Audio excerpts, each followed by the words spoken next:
Chapter 8. The Great Escape. He hung up the phone and went to put it in his pocket.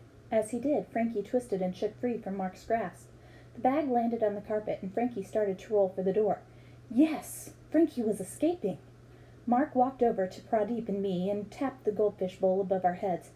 "Fish!" he called. "Say goodbye to the morons!" Frankie paused and looked back at us. "Go, Frankie!" I shouted. "Get away, now!" I felt Pradeep's body go all tense as he prepared for the gunge to hit us. But the glow in Frankie's eyes faded as he looked at me. I shook my head and mouthed the words, "Frankie, go!" But Frankie stopped thrashing in his bag and stayed still. "Good choice, Fish." Mark walked over and scooped up the bag. "Remember, if you won't help me, then it's flush time for you." "No!" I shouted. "No!" Pradeep moaned.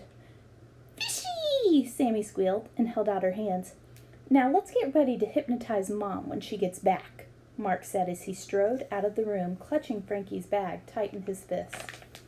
Mark slammed the door. We looked up to see the bowl balanced above our heads, rocking back and forth. It was going to fall.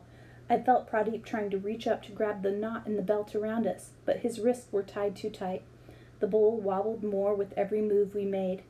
Green, slimy water dripped on the back of my neck. Pradeep stretched his fingers as far as he could, but it wasn't enough. I squashed closer to him to try to give the belt some slack so he could reach it. "Merely my mitt," he said as his fingers pulled on the knot behind his back. "Yes!" He loosened the knot, and I felt the belt drop away. "Roll!" I shouted as we both rolled in opposite directions, just as the goldfish bowl slammed on the carpet between us, spilling toxic water across the floor. I ran over to Pradeep and pulled the tape off his mouth, leaving sticky pink stripes across his face. "Thanks, Pradeep. How did you do that?" I asked as I pulled the last loop off my wrist. "We did knots at Cub Scouts last week. That was a quarterman's noose, not too tricky to undo if you know how," he answered. Then we went to help Sammy out of the trash can.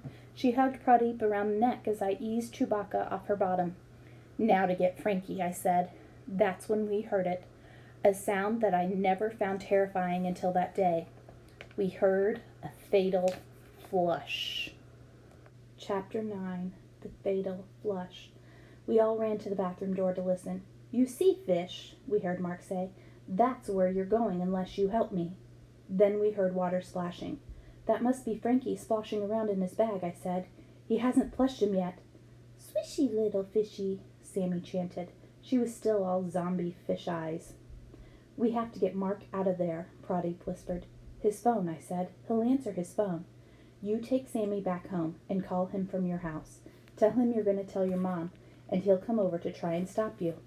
"What will you do?" Pradeep asked. "I'll run in and grab the bag with Frankie in it while Mark's gone." Pradeep took Sammy downstairs. I heard the dog flap slap shut and waited behind the bedroom door so Mark wouldn't see me when he came out. It seemed like hours of millipedes doing laps in my stomach before I heard Mark's phone ring. "Mwah-ha-ha-ha! Mwah-ha-ha-ha!" He had changed his ringtone to his evil laugh. That was hardcore evil scientist stuff. Then I heard him speak. "Yeah, moron? No, you talk, you die!" He stormed out of the bathroom and slammed the door behind him. I stayed where I was. I heard him go in his bedroom and kick the goldfish bowl on the floor. "Stupid moron, stupid trap," he grunted. He trudged down the stairs, and I heard the front door slam shut behind him. Yes, it was working. Rescue Frankie Plan Part 1. Mark on his way to Pradeep's to stop him from telling his mom Mark's evil scientist plans. Check. I just had to hope that Mark wouldn't actually kill Pradeep if his mom was there. I crossed my fingers and even my toes inside my sneakers. Rescue Frankie Plan Part 2. Actually rescue the fish. Nearly check.